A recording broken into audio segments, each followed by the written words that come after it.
இது ஒரு அருமையான விளக்கம். அது அருமையான விளக்கம், மலைச்சி போக வைக்கிற விளக்கம். அது அந்த மாதிரி பண்ணி முடிச்சுட்டாங்களே, என்ன செய்ய போறாங்க இந்த கட்சி? பாவம், ரொம்ப போதக கட்சியா இருக்கு. வாங்க டாக்டர் ரமணி அம்மா, வாங்க வாங்க.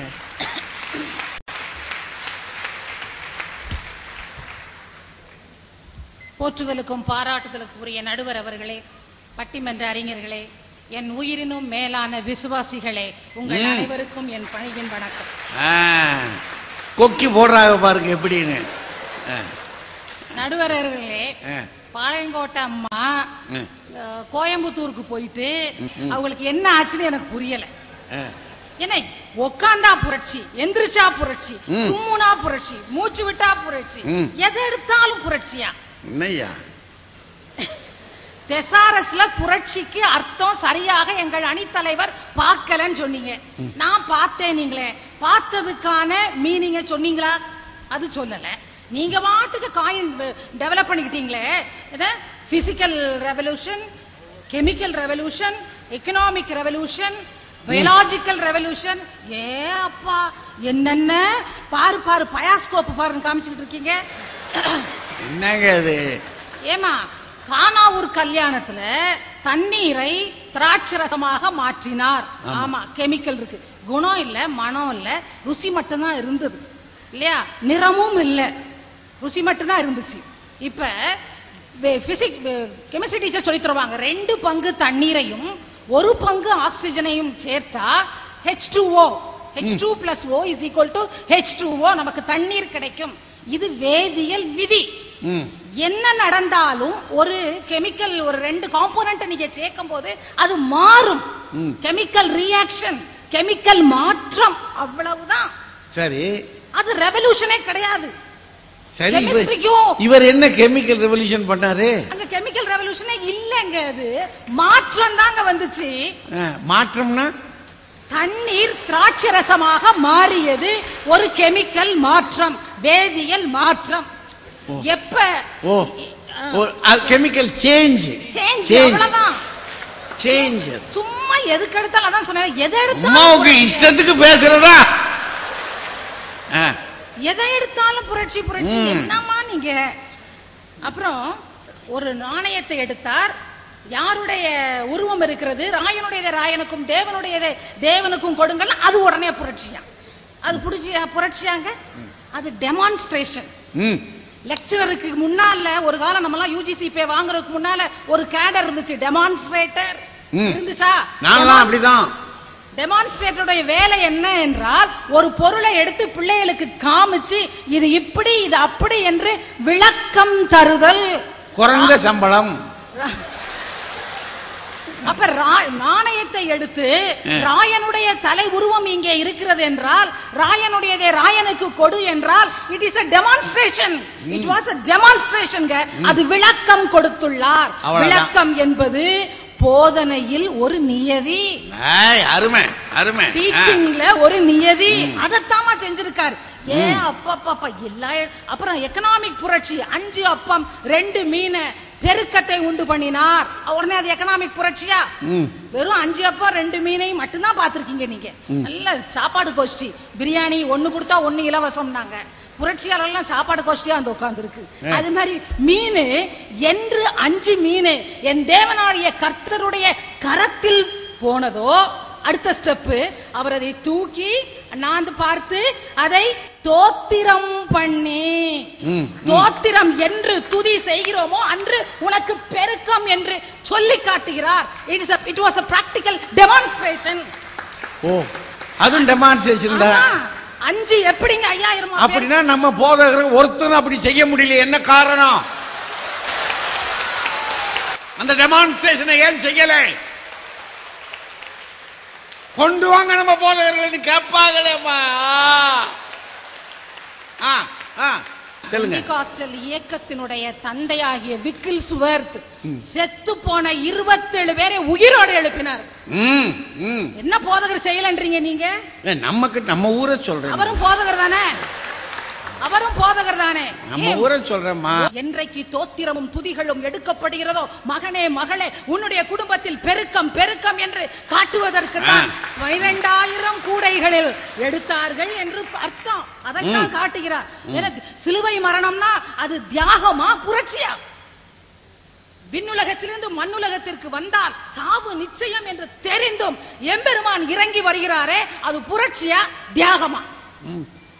அறங்கூறும் அவையரே, நீங்க தாங்க இதை சொல்லணும். அதுக்கு முன்னாடி யாரும் அந்த மாதிரி தியாகம் பண்ணிருக்காங்களா? கேட்பாங்களேன்றதுக்காக சொல்றேன். நான் கேட்டுக்கிட்டேன், எனக்கு வசதி இல்ல. நடுவர்களே, அதெல்லாம் நான் சொல்றதை விட நீங்க உங்க வாய்னால சொன்னா ரொம்ப பிரமாதமா இருக்கும். அதனால உங்களுக்கே விட்டு விடுகிறேன். நேரம் கருதி நான் என்னுடைய பாயிண்ட்ஸ்க்கு நான் போறேன். புரட்சியாளர் போதகர் இயேசு கிறிஸ்து புரட்சியாளரா போதகரா என்ற கேள்வியில இப்ப நம்பர் 1, புற மாற்றங்களை பற்றி மட்டுமே சிந்திப்பவன் புரட்சியாளன். புறத்தே மாற்றம், அவுட்டர். இது எங்க இருக்கு? இல்ல எனக்கு செலினும்லமா. இது பைபிள்ல இல்ல. இது பைபிள்ல இல்ல. நானு புரட்சியாளருடைய கேரக்டரிஸ்டிக் ஃபீச்சர்ஸ் சொல்றேன். அதுதான்ப்பா எந்த டிக்ஷனரியில இருக்கு சொல்றேன். அரசியல் புரட்சி என்பது மன்னராட்சியை மக்களாட்சியாக மாற்றியது ஒரு அரசியல் புரட்சி, அரசியல் புரட்சியாளன். பொருளாதார புரட்சிக்கு தோழர்களே என்று அழைத்து let all the workers unite என்று கால் கொடுத்தானே அந்த லெனின் ஒரு புரட்சியாளன். மூலதனத்தை எழுதி அது கம்யூனிஸ்ட் மக்களுக்கெல்லாம் பைபிளாக கொடுத்தானே காரல் மார்க்ஸ், அவன் புரட்சியாளன். சமூக புரட்சிக்கு வித்திட்டு அருமையான ஒரு சமூகத்திலே பெண்களுக்கு இருந்த பெண் உரிமையற்ற சில சடங்காச்சாரியங்கள் சைனாவில் இருந்துச்சு. சன்னியாசன் காலத்துல புரட்சியாளர் வந்தாரு. ஒரு இரும்பு கோலம் மாதிரி காலில் கட்டி பெண்கள்லாம் அதை தூக்கிக்கிட்டே நடக்கணும். ஏன்? நீ அடிமை என்று காட்டுவதற்காக. சன்னியாசன் வந்தார், முதல்ல அதை கத்தரிச்சு விட்டுட்டார். நீள முடி இருந்தா உனக்கு அடிமை, கத்தரிச்சு விட்டுட்டார். இது புரட்சியாளர் செய்த சமூக புரட்சி. ஆக புரட்சியாளன் வெளி தோற்றத்தை அரசை வெளியரங்கமாக மாற்றுபவன் புரட்சியாளன். ஆனா போதகர் என் இயேசு கிறிஸ்து புரட்சியாளர் அல்ல. ஏனென்றால் அவர் சிந்தித்தது மனசை பற்றி, ஆத்துமாவை பற்றி. மனம் அது செம்மையானால் மார்க்கங்கள் தேவையில்லை என்று சொல்லுவார்கள். ஆனால் இவர் இருதய மாற்றத்தை பற்றி தான் சிந்தித்தார். அதனால தான் பிறப்பை பற்றி சொல்லிக் கொண்டு வந்த மத்தேயுல 3ஆம் அதிகாரம் 17வது வசனத்திலே வந்துருச்சு, மனம் திரும்புங்கள் பரலோக ராஜ்யம் சமீபித்திருக்கிறது என்று. முதல்ல மனம் திரும்புங்களை பற்றி தான் சொன்னாரு. எப்படி ஜெபிக்கணும், எப்படி உபவாசம் செய்யணும். நீயோ உபவாசம் செய்யும் போது மனிதர் பார்க்காமல் அந்தரங்கத்தில் இருக்கிற உன் பிதாவுக்கு காணப்படும்படியாக அது மட்டும் செஞ்சா போதும் அப்படின்றாரு. அப்ப எப்படி ஜெபிக்கணும், எப்படி உபவாசம் செய்யணும், இதெல்லாம் போதனையா புரட்சியாங்க? இதெல்லாம் போதனைங்க. மக்கள் புரட்சியாளர்களை எப்படி அழைச்சிருக்காங்க வரலாற்றுல? காம்ரேட், தோழரே, தோழர், தோழி, கேப்டன், இதெல்லாம் அடையாள மொழிகள், அழைப்பு மொழிகள். ஆனா எங்கள் இறைவன் தேவனாகிய கிறிஸ்துவை மக்கள் அழைத்த சொல் தான் ரபி, ரபூனி, போதகரே, நல்ல போதகரே. இத அவர் அக்செப்ட் பண்ணிக்கிட்டாரு. யோவான் 13:13 நீங்கள் என்னை போதகர் என்று சொல்வது சரிதான். மத்தேயு 23:8 நீங்களோ ரபி ரபி என்று அழைக்கப்படாதீர்கள், கிறிஸ்து ஒருவரே போதகராயிருக்கிறார் என்று மக்கள் அவரை போதகர் என்று அழைப்பதை அவர் ஏற்றுக்கொண்டு அதை ரைட் போட்டார், குட் அப்படின்னு போட்டார், ஸ்டார் போட்டார், அக்செப்டட். அவரே சொல்லி கொடுத்துட்டு போயிருக்காரு. 5 ஸ்டார் போட்டாரா 1 ஸ்டார் போட்டாரா? புரட்சியாளனுக்கு ஒரு விஷன் இருக்கும், தொலைநோக்கு பார்வை, ஒரு தரிசனம், ஒரு லட்சியம். அந்த தரிசனம் லட்சியம் எல்லாமே இந்த உலகத்தை பார்த்துதான் இருக்கும். எப்பவும் இந்த அரசை பத்தி, ஆட்சியாளர்களை பற்றி, ஓட்டு போடுறத பத்தி, எப்படி மாற்ற வேண்டும் என்பதை பற்றி தான் இருக்கும். ஆனா இயேசுவின் விஷன் ஒண்ணுதான், பரலோக ராஜ்யம். பரலோக ராஜ்யம் சமீபித்திருக்கிறது. இந்த மண்ணுலக வாழ்க்கையிலே நீ எப்படி வாழ்ந்தால் விண்ணகத்திலே நீ நிலைத்த வாழ்வை பெறலாம். அதுக்காக ஒரு டீச்சர் மாதிரி எளிய உவமானம், உவமேயம், எளிய உவமைகளால் கடுகு விதை, புளித்த மாவு, நிலத்தில் புதைந்துள்ள பொக்கிஷம் முத்து. மத்தேயு 13:31, 33, 43, 45 அத்தனையும் சின்ன சின்ன உபமானங்களால் சொல்லிக் கொடுக்கிறார் என்றால் என்ன பொருள்ங்க? முடிக்கிறேன். ஒன்றை சொல்லி புரட்சியாளர்களுக்கு மறைவிடங்கள் உண்டு, ஒளிப்பிடங்கள் உண்டு. ஓப்பனா பேச முடியாது, பயந்து பயந்து தலைமறைவாகி பூமிக்குள்ள புரிஞ்சு பேசுவாங்க. அவர்களுக்கென்று ஒரு லிட்ரேச்சர் உண்டு. அந்த சீக்ரெட் லிட்ரேச்சர், சீக்ரெட் சொசைட்டி உண்டு. எம்பெருமானுக்கு சீக்ரெட் சொசைட்டியும் கிடையாது, சீக்ரெட் லிட்ரேச்சரும் கிடையாது. அவரே பட்டணங்கள் தோறும், கிராமங்கள் தோறும், ஜெப ஆலயங்கள் தோறும் மக்கள் எல்லாருக்கும் ஓப்பனாக பிரசங்கித்தார். சீக்ரெட் லிட்ரேச்சரா வச்சிருந்தாரு. அவர் வார்த்தை தான் அவருடைய லிட்ரேச்சர். ஆதியிலே வார்த்தை இருந்தது, அந்த வார்த்தை தேவனோடு இருந்தது, அந்த வார்த்தை தேவனாய் இருந்தது. அந்த வார்த்தையை வச்சு தானங்க விண்ணுலகத்தில் இருக்குது எப்படி செல்ல வேண்டும் என்று சொல்லிவிட்டார். ஒன்ன மட்டும் சொல்லி முடிக்கிறேன். இவரு புரட்சி போதகரேன்னு சொல்லுங்க, புரட்சி போதகரேன்னு சொல்லுங்க அப்படின்னு எங்க கட்சிக்கு மார்க் போடுங்கன்னு கேட்டுக்கிட்டே இருந்தாரு. நடுவர் அவர்களே, வெளிப்படுத்தின விசேஷத்துல கடைசி அதிகாரத்துல இந்த ஜீவ புஸ்தகத்தில் உள்ளவற்றை எவனாவது ஒருவன் கூட்டினால், குறைத்தால், மாற்றினால் அத்தனை வாதையும் உன்மேல் தரப்படும் என்று எம்பெருமான் சொன்னார். நான் நல்ல போதகத்தை கேட்டுள்ளேன், உங்களை மன்னித்து என் தேவன் உங்களுக்கு நித்திய ராஜ்யத்தை தருவார் என்று சொல்லி வாய்ப்பளித்த நல்ல உள்ளங்களை வாழ்த்தி விடைபெறுகிறேன். நன்றி, வணக்கம். என்னங்க இந்த மிரட்டுறாங்க? பாவம் இந்த மனுஷன். ஏன்னா ஒரு போதகரை புரட்சி போதகர்னு சொல்லலாம்னு சொன்னாரு. அதுக்கு மிரட்டுறத பார்த்தா அதுக்கு புஸ்தகத்தில் கடைசியில் இருக்கான். அது இயேசு சொல்லல, அதுவும் பின்னாடி இருக்கு, வெளிப்படுத்தின விசேஷத்தில் இருக்கு. அதை கொண்டாந்து வச்சு மிரட்டானா அது சமாளிச்சாங்க. இவங்க பேச்சுக்கு பிறகு சமாளிக்கிறதுன்றது ரொம்ப கஷ்டம். அவங்க எழில் மோகன் இருக்காங்களே, அவங்க என்ன அருமையா பேசினாங்க. அதை எப்படி சமாளிக்கணும்னு சமாளிச்சாங்க பார்த்தீங்களா? அந்த பட்டிமன்றத்தில் இருந்த அந்த வாத திறமையை வச்சுக்கிட்டு எவ்வளவு நாசூக்கா நல்ல அருமையா பேசியிருக்காங்க. ரொம்ப நல்ல செய்திகள், நல்ல தெளிவான சிந்தனை. அது அவங்களுக்கு இருந்த வேகத்தை பற்றிலாம், கடைசியில் இவங்களை மன்னிச்சதை பற்றிலாம் இவரை அவர் சொன்னதுனால அவருக்கு ஒரு மன்னிப்பு கொடுத்துருக்காங்க பாருங்க. அதான் அந்த விசுவாச பலம் அது வேணும்ல. அப்புறம் இவரும் அப்போதே சொல்லிட்டாரு, எனக்கு எதிராக எந்த ஆயுதத்தை பிரயோகிச்சாலும் மன்னிச்சிடுறேன் அப்படின்ட்டாரு. வாங்க ராஜா.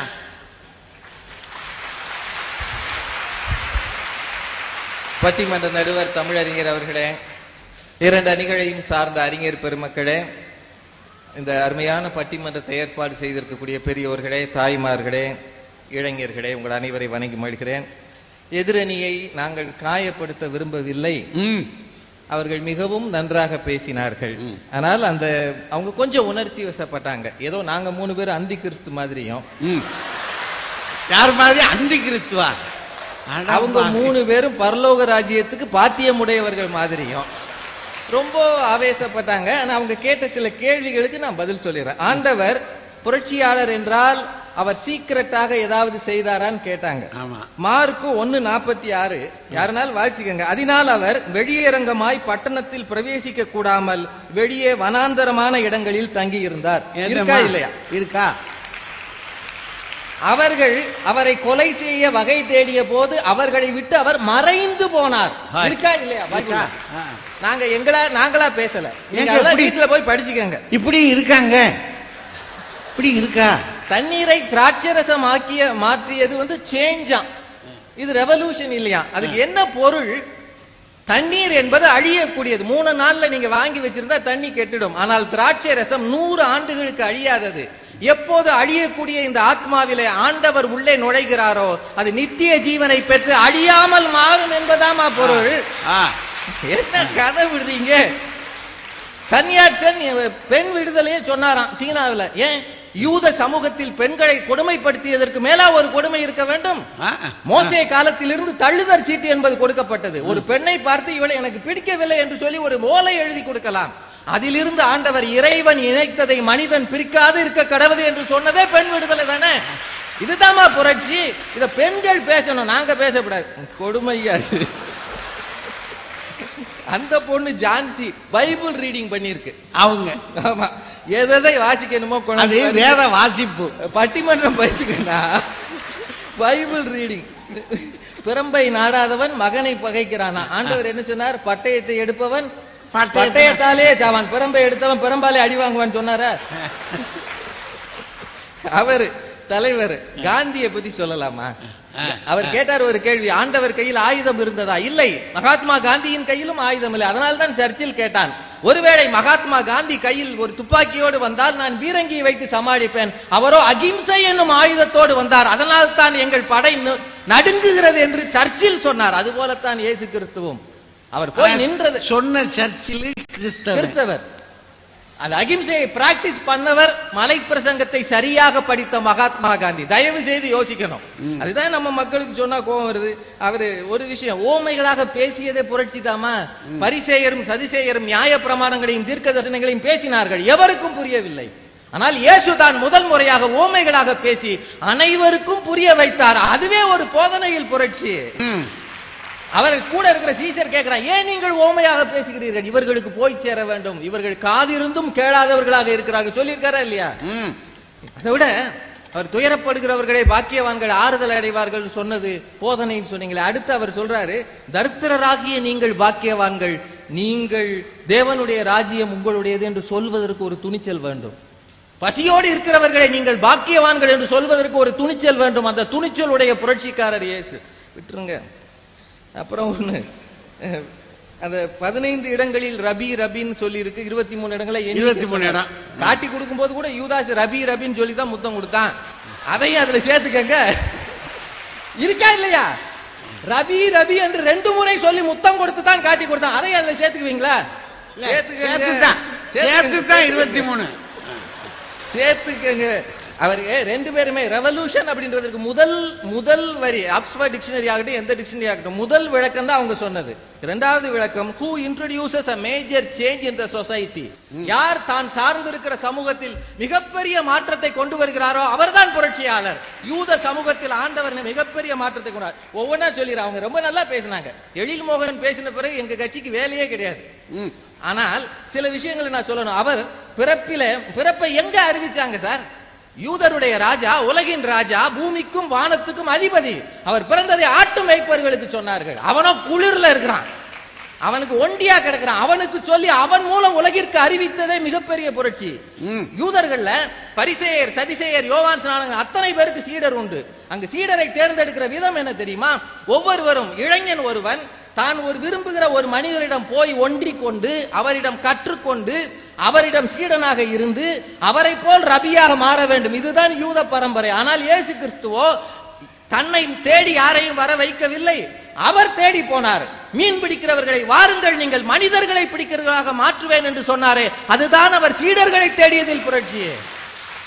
சீடர்களை தேடி போனார், சீடர்கள் அவரை தேடி வரவில்லை. அது மட்டும் இல்ல, அந்த காலத்திலே பெண்களுக்கு மரியாதை இல்லை. ஆனால் அவரோடு கூட பயணித்தவர்களில் பெண்களும் உண்டு. பெண்களை தன்னோடு சேர்த்து கொண்டு போனார். அதற்காக அவர் கவலைப்படவே இல்லை. அது மிகப்பெரிய சமுதாய புரட்சி. என்ன கேள்வி அது? அதோட ஒரு பெண்ணை விபச்சாரத்தில் பிடித்திருக்கிறார்கள். ஒரு போதகர் என்ன செய்யணும்? நியாய பிரமாணத்தில் என்ன இருக்கோ அதுபடி செய்யணுமா இல்லையா? அவர்கிட்ட வர்றாங்க, ஆண்டவர் படிச்சிருக்காரா? எங்கேயாவது போய் படிச்சாரா? பார்த்திருக்கீங்களா? தெரியல. படிக்கல. பைபிள்ல இருக்கு. யோவான் 7:15 எடுத்து பாருங்க. அப்பொழுது யூதர்கள் இவர் கல்லாதவராய் இருந்தும் வேத எழுத்துக்களை எப்படி அறிந்திருக்கிறார் என்று ஆச்சரியப்பட்டார்கள். அப்படின்னா அவர் படிக்கலைன்னு அர்த்தம். யோவான்ல இருக்கு. ஆனால் ஒரு பெண்ணை விபச்சாரத்தில் கையும் களவுமாக பிடித்தவர்கள் இவளை கல்லெறியணும்ன்றாங்க. அவர் என்ன செய்தார் என்பதை யோவான் 8:6 பாருங்க. இயேசுவோ குனிந்து விரலினால் தரையிலே எழுதினார். படிக்கல, எழுதுறாரு. திரும்பவும் அவங்க திரும்ப டென்ஷன் உண்டாக்குறாங்க. ஏதாவது செய்ய, இவன் கல்ல எறியணும். ஏன்னா கல்லோட இருக்கான். நம்மால் போகும்போது ஆயுதத்தோட தான் போவான். ரெடியா கல்லு வச்சுக்கிட்டு இருக்கான். திரும்பவும் 8ஆம் வசனம் பாருங்க.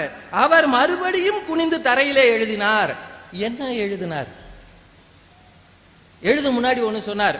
உங்களில் எவனுக்கு பாவம் இல்லையோ அவனை மீது முதலில் கல்லெறிய கடவன். குனிந்து எழுதினார். என்ன எழுதினார்னு ஒரு கமெண்ட்ரி எழுதினார். அங்க சுற்றி இருக்கிறவர்கள் செய்த ஒவ்வொருத்தரும் செய்த பாவங்களை பட்டியலிட்டு எழுதினார். அதை பார்த்த உடனே ஒவ்வொருத்தனா போயிட்டான். இது ஒரு கமெண்ட்ரி தான். இது வந்து பைபிள்ல இல்ல, ஒரு வியாக்கியானம். சுற்றி இருக்கிறவர்கள் செய்த பாவம் படிக்காதீங்க. எப்படியா நம்மால் உடனே கிளம்பி ஓடுனா எவன் என்ன பாவம் செஞ்சானோ குனிஞ்சு எழுதிக்கிட்டார். பார்த்தாங்க எல்லாம் கிளம்பி பின்கால் படியில் அடி ஓடி போயிட்டான். பார்த்தார், நீ பாவம் செய்தவள், ஆனால் உன்னை நானும் தண்டிக்க மாட்டேன், இனிமேல் பாவம் செய்யாத. என்ன பெரிய புரட்சியா இது, என்ன பெரிய புரட்சி. இனிமேல் பாவம் செய்யாதே. அவர் அவர் அவர் பாவமற்றவர், அவர் கல்லெடுத்து எரியலாம், ஆனால் அவர் செய்யவில்லை. ஏன்னா யூத பரம்பரை சட்டப்படி அவரே எரியலாம், ஏன்னா அவர்கிட்ட பாவம் இல்லை. நீங்க அதை எவ்வளவு ஏன் கேக்குறீங்க? யூத சட்டப்படி எவ்வளவு பெரிய பதவியை ஏற்றுக்கொள்பவனுக்கும் இந்த அனாயிண்டிங்கிறது உண்டு, அவர்களுக்கு அந்த திருமுழுக்கு உண்டு. ஆண்டவர் தேவகுமாரன் திருமுழுக்கு எடுப்பதற்கு யோவான் ஸ்நானகன் ஏன் போனார்? இந்த கேள்வி யாராவது கேட்டீங்களா? யோவான் ஸ்நானகன் சாதாரண மனிதர்களில் பிறந்தவரிடம், ஸ்ரீனிடத்தில் பிறந்தவற்றில் ரொம்ப ஸ்பெஷலான ஆளு. ஆனால் இவரோ தேவகுமாரன். இவர் போய் அங்க நிக்கிறாரு. அவர் கேட்கிறார், உன் பாதரட்சியை எடுக்க கூட எனக்கு பாத்தியதே கிடையாது, நான் எப்படி உங்களுக்கு? அவர் தெளிவா சொல்றாரு, நான் உம்மாலே ஞான ஸ்நானம் பெற வேண்டியதாய் இருக்க நீர் என்னிடத்தில் வரலாமா என்றான். அதற்கு இயேசு, இப்பொழுது இடங்கொடு, இப்படி எல்லா நீதியையும் நிறைவேற்றுவது நமக்கு ஏற்றதாய் இருக்கிறது. அவர்தான் நீதிபரர். ஆனால் இந்த சமூகத்தில் என்ன நீதியோ அதை அப்போதைக்கு ஏற்றுக்கொண்டார். இப்ப நம்ம ஊர்ல பாத்தீங்கன்னா டிராபிக் போலீஸ் ஒன்வேல போவான், டிராபிக் போலீஸ் ஒன்வேல போவான், ஏன்னா அவனுக்கு அது அவசியம் இல்லை என்று. ஆனால் இவர் தன்னை விட மிக சாதாரண மனிதர், அவருக்கு இவர் யாருன்னே தெரியாது. அதனாலதான் காவலில் இருக்கிற யோவான் கேட்டு அனுப்புவார், நீர்தான் மேசியாவா அல்லது இன்னும் நாங்கள் காத்திருக்க வேண்டுமா? இவர் யார் என்று தெரியாத யோவானிடத்தில் போய் இவர் அந்த யோர்தான் நதியில் முழந்தாலிட்டு நின்றார் என்றால் இறைமகன் என்னை என்று தன்னை காட்டிக் கொள்ளவில்லை. தயவு செய்து யோசிச்சு பாருங்க. அது மட்டும் இல்ல, போதனைகளில் அவர் செய்த புரட்சி மாதிரி யாரு செய்யலங்க. கொலை செய்யாது இருப்பாயாக என்றும் கொலை செய்கிறவன் நியாய தீர்ப்புக்கு ஏதுவாக இருப்பான் என்றும் பூர்வத்தாருக்கு உரைக்கப்பட்டது என்று கேள்விப்பட்டிருக்கிறீர்கள். நான் உங்களுக்கு சொல்லுகிறேன், தன் சகோதரனை நியாயம் இல்லாமல் கோபிக்கிறவன் நியாய தீர்ப்புக்கு ஏதுவாய் இருப்பான். புதிய சிந்தனை இது. அதோ அப்பாவை அம்மாவையும் கணம் பண்ணினாங்களே, அதெல்லாம் கரெக்ட் தான். அவரே கேட்கிறார், தாயும் சகோதரரும் வெளியில் இருக்கும் போது யார் என் தாய், யார் என் சகோதரர்? இந்த கேள்வியை கேட்கிற துணிச்சல் அவருக்குள் இருந்தது. எவன் என் தேவனின் சித்தப்படி செய்கிறானோ அவன்தான் என் சகோதரன், அவர்தான் என் தாய் என்று சொல்லுகிற. சார், காணிக்கைன்னா நாம எப்பவும் எப்படி எதிர்பார்க்கிறோம்? சத்தமில்லாத காணிக்கை, எந்த சத்தமும் வந்துடக்கூடாது. சில்லறைகளை பஸ்ஸுக்கு வைத்துக் கொண்டு நோட்டுகளாக இப்படித்தானே நம்ம அனௌன்ஸ் பண்றோம். சீக்கிரத்துல சில்லறையே இல்லாத அதுவும் காகிதம் ஆயிரும். ஆனால் அவர் சொல்லுகிறார், 2 காசு போட்ட ஒரு ஏழை விதவையின் காணிக்கை தான் மற்ற எல்லாரை விட அதிகமான காணிக்கை என்று சொல்வதற்கு ஒருவருக்கு துணிச்சல் இருக்கிறது என்றால் அதுதான் சமுதாயத்தை வித்தியாசமான பார்த்தது. தயவு செய்து மறந்துடாதீங்க. இன்னும் ஒரே ஒரு விஷயம் மட்டும் சொல்றேன். அவர் சொன்ன உவமைகள், கதைகள் எல்லாத்துலயும் கெட்டகுமாரன் கதை எல்லாருக்கும் தெரியும். ஒருத்தன் இருக்கிற ஆஸ்தியை வாங்கிட்டு போய் வேசித்தனம் பண்ணி எல்லாத்தையும் தொலைச்சிட்டு திரும்பி வரான். வரும்போது அவனுக்கு கொழுத்த கன்றை அடிப்பித்து உணவு கொடுக்கிறார். ஆனால் அந்த பையன் ஏற்கனவே இங்க ஒழுங்கா ஊழியம் பண்ணவன் கேட்கிறான். அவனோ அத்தனை ஆஸ்தியையும் வேசித்தனத்தினாலே காலி செய்தான், அவனுக்கு இப்படி செய்கிறாயே என்று சொல்லும் போது இந்த கதையிலேயே ஒரு புரட்சி இருக்கா இல்லையா? இந்த கதையில சாதாரணமா சொல்லுங்க, இப்ப ஒருத்த பூரா ஆஸ்தியை அழிச்சிட்டான்னு வைங்க, திரும்பி அவனுக்கு போய் சமபங்கு கொடுப்பீங்களாக்கும்? இல்லையே. காணாமல் போன ஒரு ஆடை தேடி கண்டுபிடிக்கிறவனை போல காணாமல் போன ஒவ்வொரு ஆத்மாவும் கிடைக்கும் போது இறைவனிடத்திலே மிகுந்த சந்தோஷமாய் இருக்கும் என்று சொல்வதற்காக சொல்லப்பட்ட கதை. ஆகையால் ஒரே ஒரு நிறைவு செய்து சொல்கிறேன். நியாய பிரமாணங்களும் தீர்க்க தரிசனம் காலங்காலமாக யூத மக்களிடத்தில் சொல்லப்பட்டது. ஆனால் ஆண்டவராக இயேசு கிறிஸ்து 2 வரிகளில் அதை சொன்னார். அதுதான் மாபெரும் புரட்சி. மத்தேயு 7:12, ஆதலால் மனுஷர் உங்களுக்கு எவைகளை செய்ய விரும்புகிறீர்களோ அவைகளை நீங்களும் அவர்களுக்கு செய்யுங்கள், இதுவே நியாய பிரமாணமும் தீர்க்க தரிசனிகளும் ஆம் என்று சொல்லுகிற பெரிய துணிச்சல் ஆண்டவருக்கு இருந்தது. அதுதான் அந்த சமூகத்தை புரட்டி போட்டது. அத்தகைய சிந்தனையால் தான் அவர் போதகராய் இருந்து மெல்ல மெல்ல புரட்சியாளராக மாறி மேலே போய் நிற்கிற போதும் சிலுவை மரணத்தின் போதும் உங்களை சபிக்கிறவர்களை ஆசீர்வதியுங்கள் என்று சொன்னவர் தன்னை சிலுவையில் அறைந்தவர்களுக்காக அவர் ஆண்டவரிடத்தில் பிதாவே இவர்களுக்கு மன்னியும் என்று சொன்னார். மறைகிற நேரத்திலும் அல்லது தன் ஜீவனை விடுகிற நேரத்திலும் ஆண்டவரிடத்தில் பரிந்து பேசுகிறவராக இருந்தார். அதுதான் அவருடைய புரட்சியின் அடையாளம். புரிந்து கொண்டால் புரிந்து கொள்ளுங்கள், போதகர் தான் அவர். ஆனால் புரட்சி சிந்தனைகள் பரிமளித்த போதகர். அதனால் தான் 2000 ஆண்டுகளாக அவரது கருத்துக்கள் உலகின் அத்தனை கோடியிலும் பரவி இருக்கிறது. வெறும் போதகத்தால் அல்ல, அவர் செய்த ஆன்மீக புரட்சியால் என்று சொல்லி அருமையான வாய்ப்புக்கு நன்றி கூறி நிறைவு செய்கிறேன். நன்றி. பெரியோர்களே, ஒரு அருமையான சிந்தனை போக்கை இந்த 6 அறிஞர்களும் மிகச் சிறப்பாக அநேகமா வேத புத்தகத்திலிருந்து வெளியே போகாம, போயிருந்தா அது எங்கேன்னு நீங்க எனக்கு தெரிய இல்லை, வெளியே போகாம அவங்க பார்த்த பார்வையே சொல்றாங்க. அதனால இந்த 6 பேருக்கு நான் ரொம்ப நன்றி சொல்லணும். அதனால இந்த 6 பேரை பொறுத்த மட்டிலே தவறு செய்யலை. அதை விட இங்க கூடியிருக்கிற கூட்டம் இருக்கே ரொம்ப தெளிவான மக்கள். என்னங்க, இந்த பக்கம் பேசி முடிச்சாலும் கைதட்டு, இந்த பக்கம் பேசி முடிச்சாலும் கைதட்டு. எவ்வளவு ஆசையோடு கூட இது என்ன சொல்றாங்க அப்படின்றத தெரிந்து கொள்ள வேண்டும் என்று சொல்லி, ஏன்னா இவங்களும் விவிலியத்திலிருந்து திருமறையிலிருந்து மேற்கோள் காட்டுறாங்க, இவங்களும் அங்கிருந்து மேற்கோள் காட்டுறாங்க. அப்ப இந்த பக்கமும் கைதட்டு வருது, அந்த பக்கமும் கைதட்டு வருது. அதனால உள்ளபடியே இந்த பட்டிமன்றத்தை ஏற்பாடு செய்தவர்களுக்காக பாருங்க, அவர்களுக்கும் இதை கேட்டு மிகச்சிறப்பாக பயன்படுத்திக் கொண்ட உங்களுக்கும் என்னுடைய பணிவான நன்றியையும் வணக்கத்தையும் சொல்லிக்கிறேன். உழைச்சிருக்கிற ஆட்கள் கடுமையா உழைச்சிருக்காங்க இந்த பட்டிமன்றத்துக்காக. அவங்க பேரெல்லாம் சொல்லக்கூடாதுன்னு வேற சொல்லிட்டாங்க. அவ்வளவு நல்லா செஞ்சிருக்கிறாங்க, பாராட்டணும். என்ன பிரச்சனை, இப்போ நமக்கு குழம்பி கிடக்கிறோம். ஏதாவது ஒண்ணு இருந்துட்டு போகுது ஐயா. ஏன்னா போதகர்னா நல்லா தான் இருக்கு 23 இடத்துல இருக்க, நம்ம எண்ணி பார்க்கல. ஆனா இல்லாதது அவங்க சொல்லல இல்லைங்களா? இருக்கு, இல்லாததை சொல்லல. இவங்க அதை ஏத்துக்கிட்டாங்க, ஆமா சொன்னாங்க அப்படின்னு சொல்லிட்டாங்க. அப்படின் போது போதகர்னு இருந்துட்டு போகுதே, இப்ப என்ன அப்படின்னா விட்டுலாமா? விட்டுலாமா? எனக்கு இடிக்கிற இடத்தை இவகிட்டையும் இப்ப நான் சொல்லணும்ல, ஒரு நடுவர்ன்ற முறையில். போதகர்னா ஒரு போதகர் அப்படின்னா, இப்ப ஒரு புரட்சியாளருக்கு இவங்க டெபினிஷன் கொடுத்தாங்கல்ல, இந்த மக்கள் என்ன செய்யாம விட்டுவிட்டாங்க, போதகருக்கு டெபினிஷன் கொடுத்துருக்கணும். போதகர்னா என்ன? அவரு வேதத்தை படிச்சு ஒரு கல்லூரியில ட்ரைனிங் எடுத்துக்கிட்டவர். நம்ம ஊர்ல இப்ப அப்படித்தானே வழக்கம். இப்ப நான் போய் திடீர்னு இங்க ஒரு திருச்சபையில போய் பேசுறோம்னு போறேன்னு வச்சுக்கோங்க, கழுத்தை பிடிச்சு வெளியே தள்ளிடுவாங்க. தள்ளுவாளா இல்லையா? உள்ள போக முடியுமா? அப்போ எங்கேயும் ட்ரைனிங் எடுத்திருந்தாரா? எந்த பிஷப்பாவது அவரை ஆசீர்வாதம் பண்ணிருக்காங்களா? எந்த அதில் அப்புறம் அதை நம்ம அப்புறம் இப்படி சொல்லணும், எந்த பிஷப்பாவது. ஏன்னா போதகர் நம்ம வச்சுக்கிட்ட வாதத்தை வச்சுக்கிட்டோம்னா, அவர் ஏதாவது ஒரு திருச்சபை அவர் எடுத்துக்கிட்டாரா அப்படின்னா என்ன நம்ம சொல்லலாம்? அதுக்கு இதை கட்டினார் பார்த்தீங்களா அப்படின்னு. அவர் ஆசீர்வதித்த பிஷப்பு அங்க இருக்கார், அங்க இருக்கார். அவருக்குடைய திருச்சபை ஒரு இடத்துல இல்லை, உலகம் முழுக்க இருக்கு. அதனால அவரை நாங்க போதகர்னு நாங்களும் சொல்றோம், அங்கேயும் போதகர்னு சொல்லப்பட்டிருக்கு. இன்னொரு இடம் எங்க இடிக்குதுன்னா, அவருக்குன்னு எதுவும் காணிக்க கிடிக்க வசூல் பண்ணாரா?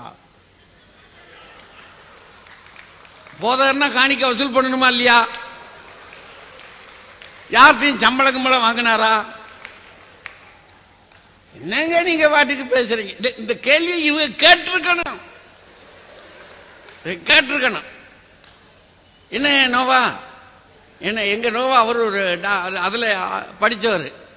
அவர் எது அவர் இப்ப வாங்குறாரு.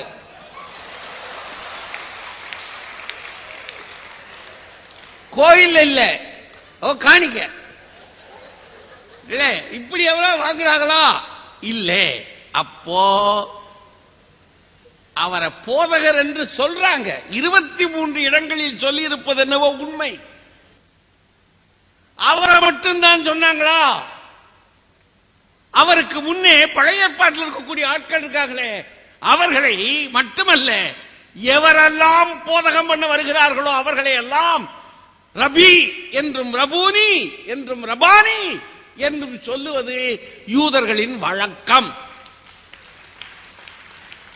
யூதர்கள் எவர் வந்து வீதியில பிரசங்கம் பண்ணுகிறார்களோ, சிறு சிறு தொழுகை கூடங்களில் பிரசங்கம் பண்ணுகிறார்களோ, தேவாலயத்தில் பிரசங்கம் பண்ணுகிறார்களோ, அவர்களை ரபூனி என்று அழைப்பதும் ரபி என்று அழைப்பதும் மரபு. அதனால இயேசு கிறிஸ்துவையும் போதகரே என்று அவர்கள் அழைத்தார்கள் என்பது சத்தியம். அதனால் அவர் போதகர் தான். அதை மாற்று நம்ம சொல்ல முடியாது. போதகர் தான். அப்படித்தானே கூப்பிட்டு அவரே சொல்றார்.